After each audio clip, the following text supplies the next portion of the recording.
Hi everyone, कैसे हैं आप सब। So this is day 51 of UPSC CSC mains PYQ series and day 20 of ethics mains PYQs. आज का हमारा टॉपिक है रोल ऑफ एथिक्स और इस टॉपिक से अभी तक 4 क्वेश्चंस पूछे गए हैं और इसके अलावा हम टॉपर्स की कॉपीज से जो क्वेश्चंस ले गए हैं उनको भी डिस्कस करेंगे।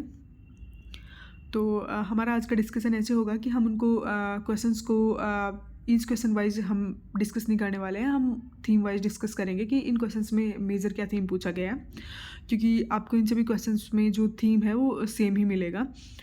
पहला क्वेश्चन जो कि 2014 में पूछा गया था वो है what does ethics seeks to promote in human life and why is it all the more important in public administration. तो एथिक्स का रोल पूछा है ह्यूमन लाइफ और पब्लिक एडमिनिस्ट्रेशन दोनों में। सेकंड क्वेश्चन बात कर रहे हैं कि कैसे एथिक्स कंट्रीब्यूट करता है सोशल और ह्यूमन वेलबींग के लिए। थर्ड क्वेश्चन है डिस्कस कीजिए रोल ऑफ एथिक्स और values in enhancing the following 3 major components of comprehensive national power which human capital, soft power and cultural harmony. ये क्वेश्चन 2020 में पूछा गया था। ये थोड़ा सा डिफरेंट क्वेश्चन है, तो इस क्वेश्चन को हम कंप्लीटली डिस्कस करेंगे अलग से। और लास्ट क्वेश्चन है it is believed that adherence to ethics in human actions would ensure in smooth functioning of an organisation और सिस्टम।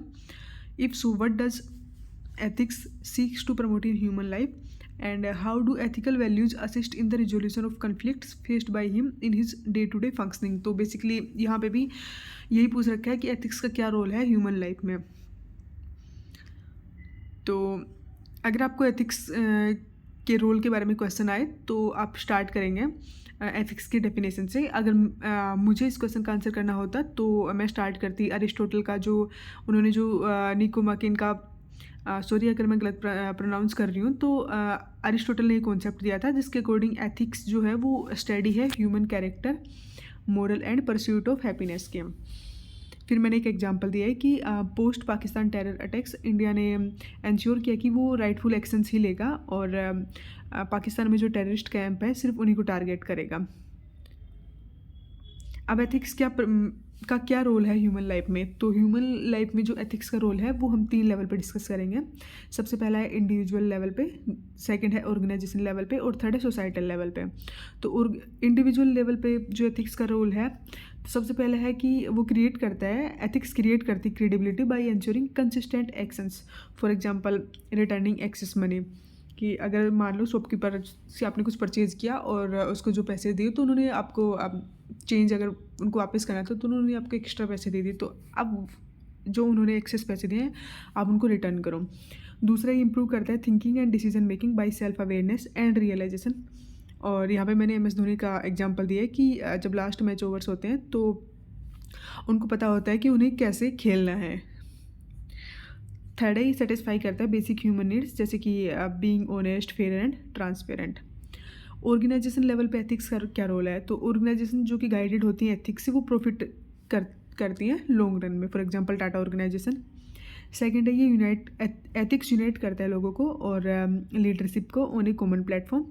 और थर्ड है ये नर्चर करता है हेल्दी और stake holder relationship based on ethical values, for example transparent जो corporate social responsibility activities होती हैं वो सब।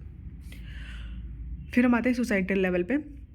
तो सोसाइटल लेवल पे एथिक्स लॉ को सक्सीड करती है इन सेफ गार्डिंग सोसाइटी और ये प्रमोट करती है equality and justice in society, for example treating all students equally in discipline. अब एथिक्स का क्या रोल है पब्लिक एडमिनिस्ट्रेशन में। तो सबसे पहला है कि ये अपहोल्ड करती है रूल ऑफ लॉ और इंश्योर करती है कि दूसरे भी ऐसा ही करें। फॉर एग्जांपल आर्टिकल 14 जो है हमारा कॉन्स्टिट्यूशन का राइट टू इक्वालिटी को प्रमोट करता है। सेकेंड ये प्रमोट करता है ट्रांसपेरेंसी और अकाउंटेबिलिटी, जैसे कि हमारा राइट टू इन्फॉर्मेशन एक्ट है 2005 वाला। थर्ड है फोस्टर करता है social justice by ensuring fairness and equity in the distribution of resources, और यहाँ पे मैंने MG नरेगा का एग्जांपल लिखा है। फोर्थ है एनकरेज करता है इनोवेशन और क्रिएटिविटी ताकि आप सर्विस डिलीवरी में नई अप्रोच को डेवलप कर पाओ। फिफ्थ है कि कन्फ्लिक्ट रिजोल्यूशन करता है थ्रू पीसफुल मीन्स जैसे कि अंडरस्टैंडिंग और कॉम्प्रोमाइज़ हो गया, और यहाँ पे आप बुद्धिस्ट एथिक्स का ही कॉन्सेप्ट है। और लास्ट है कि राइट स्पीच को प्रमोट करता है ताकि आप जो हार्मफुल कम्युनिकेशन है उनको अवॉइड कर सको, और ये भी बुद्धिस्ट एथिक्स का ही एक कॉम्पोनेंट है। तो ये कुछ तरीके थे या फिर ये कुछ पॉइंट्स हैं जो कि दिखाते हैं कि एथिक्स का क्या रोल है पब्लिक एडमिनिस्ट्रेशन में। अब हम हमारे थर्ड क्वेश्चन पे आते हैं जो कि ये था कि एथिक्स और वैल्यूज़ का क्या रोल है जो कॉम्प्रिहेंसिव नेशनल पावर है उसको एनहेंस करने के लिए। तो मैं स्टार्ट करूँगी कि एथिक्स और वैल्यूज जो हैं किसी भी पर्सन को अनेबल करते हैं to participate more actively in shaping and building a good national और इंटरनेशनल कम्युनिटी। अब इनका क्या रोल है in enhancing comprehensive national power. तो ह्यूमन कैपिटल के लिए क्या रोल है एथिक्स और वैल्यूज़ का। तो एथिक्स के अंदर आता है कि इंटीग्रिटी और ऑनेस्टी ये इंप्रूव करते हैं प्रोडक्टिविटी को।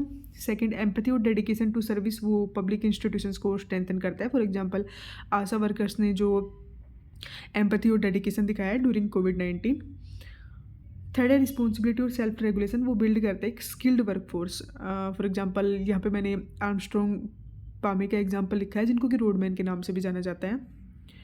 सॉफ्ट पावर के लिए क्या रोल है एथिक्स का। तो कल्चरल डिप्लोमेसी और एथिकल लीडरशिप जो होती है वो एनहेंस करती है global image. For example India ने योगा को प्रमोट किया और आयुर्वेदा को प्रमोट किया एक ग्लोबल लेवल पे। सेकंड है पॉलिसी ट्रांसपेरेंसी अगर है तो वो बिल्ड करेगी international trust. For example India का जो कमिटमेंट है पंचामृत और one sun one world one grid के लिए।